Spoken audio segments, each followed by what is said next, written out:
I've been fortunate enough to be in 90 countries in all 50 states. I've spoken at tons of conventions. Your organization has been a lot like this. There's been nutrition companies coming and going, and then they vanish into the thin air like a molecule. The nucleus was going to keep you together. Besides getting good people, I've been in meetings with your three owners, Blake, Nick, Ryan, in those meetings when there weren't any mics, there was no recording, there wasn't a camera, there was nobody there for myself. I really saw it, and not fake. I'm pretty good at picking out fake. They had a desire. It made me feel good. You know who they talked about?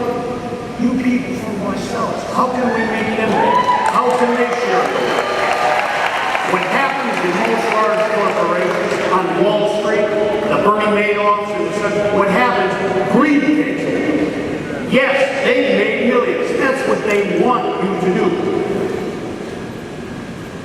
Booker T. Washington said something that really describes your three leaders. And this is what will keep this company together. You know how many fly-by-night organizations have meetings like this all over the world, and all of a sudden they vanish, you hear no more of them, and I can give you some paramount examples. Because they lack leadership. Booker T. Washington said the role of most leaders is to get the people to think more of the leader, but the role of the exceptional leader is to get the people to think more of themselves.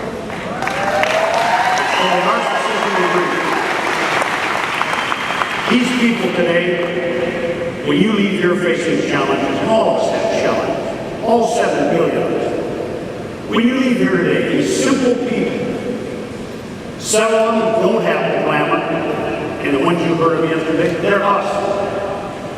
When you leave here today, I hope you'll remember, hey, am I ready to face the challenge? It's a tough world out there, there's no question. One of them, a guy had a list. Wasn't obese, but kind of fat. Wasn't real good looking. Didn't really have it all. I was asked to speak at the New York Life Convention. The leading salesman in the world, was sitting next to me. His name was Charlie Spiro. And I was curious. How could Charlie? You know, he wasn't a nice looking specimen. He wasn't handsome.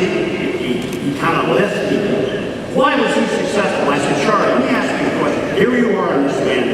You are the leading New York Life salesman in the world. How's that possible? He hits the table. I said, how's that possible, Charlie? He hits the table. I said, you lost me. What is it? He said, when I took the challenge, every time I knocked on the door, we're not interested, we're not interested, we're not interested. I took the challenge. If I have 5 doors shut in my face, I'm going to knock on 25. This guy, just a simple guy, he had perseverance. That's the secret. I used to think that success, when I was growing up, in my humble background in North Dakota, I used to think people that had success, they just always had it. Little did I know, the most successful people, whether it be business, whether it be coaching, whether it be their spiritual life, in this room. And yesterday you raised your hands too much and asked too many questions. I'm not going to do that to you. I'll bet you, of the 11,000 that are here, I'll bet you the most spiritual person in this room is the one that committed the most sins, made the most mistakes, but learned from it. So failure should be a stimulant. The next person, he faced a tremendous challenge. You won't probably remember his name, but I was asked to speak at Louisiana Crippled Children's Home, and I gave a speech about positive thinking. As I was leaving to drive back to Baton Rouge, hour-and-a-half drive, at nighttime, I heard a clicking behind me. And I turn around, here's a guy with a white cane, long blonde hair, Coach Brown. My name is Alan Lafitte. Couldn't see him. He said, I heard what you said in your speech. And you know what I'm doing? I'm coming to LSU, and I'm going to major in music. I'll see you this fall. I get in the car and go back down. You loudmouth. Did you motive? How in the heck? How can he possibly? That's a 2,000-acre campus. He can't see anything. He's got a white cane. I got guys 6'9", 250 that can see couldn't find the classroom. How was he going to find it? How was he going to get there? So all the way back, I thought maybe I should down the point. Maybe I should be more realistic. Because I'm optimistic by nature. Months go by.